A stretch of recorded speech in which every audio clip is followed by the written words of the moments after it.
โอเคนะครับก็วันนี้มาเรื่องกับผมอีกแล้วนะครับซึ่งวันนี้เราจะมาสอนวิธีการทำเครื่องบินนะครับเครื่องบินเห็นไหมครับขยับได้นะครับซึ่งมันจะไปเลยที่สุดถ้าผมไม่ออกป้ายออกแล้วนะครับซึ่งก็สนุกมากเลยนะฮะซึ่งเครื่องบินนี้นะฮะใครอยากจะเอาไปลอกเลียนแบบก็เชิญตามสบายนะฮะ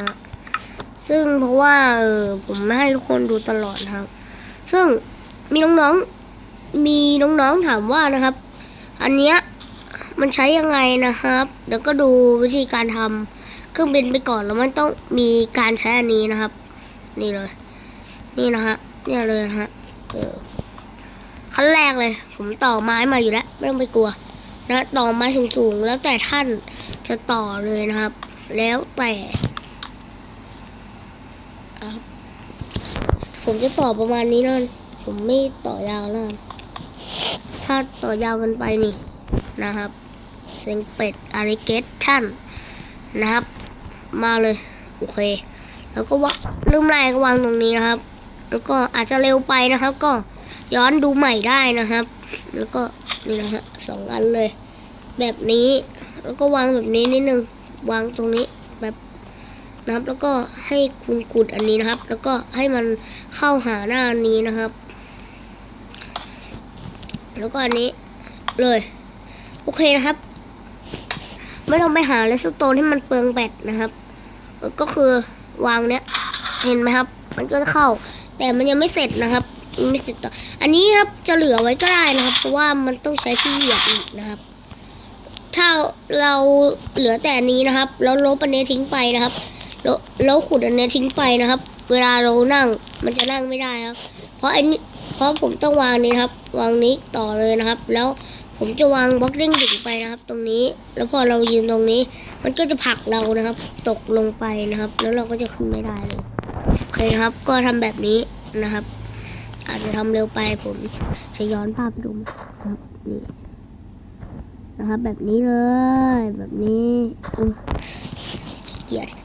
นะครับมาถึงขี้เกียจไอ้นั่นนะครับขี้เกียจโยงไปโยงมาโอ้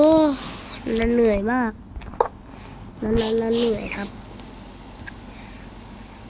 จะขุดไม้ก่อนหรือขุดไม้ที่หลังก็ได้นะครับแล้วแต่สไตล์ของท่านนะครับ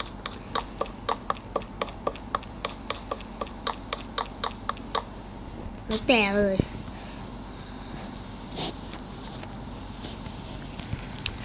นะครับก่อนที่จะ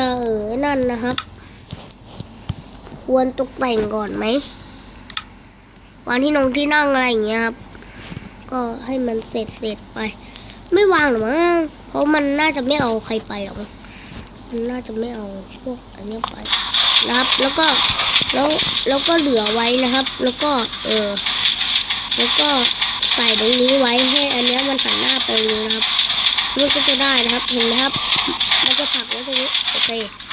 นะครับก็แค่นี้นะครับซึ่งวิดีโอนี้ก็ไม่ได้เอามาจากฝรั่งนะครับเอามาจากที่เลโก้นะฮะเลโก้นะครับจากที่เลโก้นะครับซึ่งที่เขาชื่อเลโก้นะฮะซึ่งและก็เลโก้ก็ไม่รู้นะครับซึ่งที่เขาชื่อแบบนี้นะครับก็เดี๋ยวเราจะมาทำคันเยอะรู้สึกว่านานมากนะซึ่งผมคันนึงอยู่นู่นนะ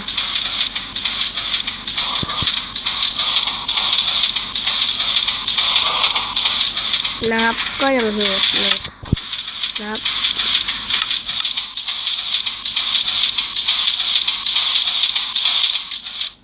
โอ้โหนะครับโอ้โหติดกันเป็นรางรถไฟเลยฮะนะก็มันมากเลยก็สำหรับใครที่ชอบคลิปนี้ก็อย่าลืมกดไลค์และกด Subscribe ด้วยนะฮะ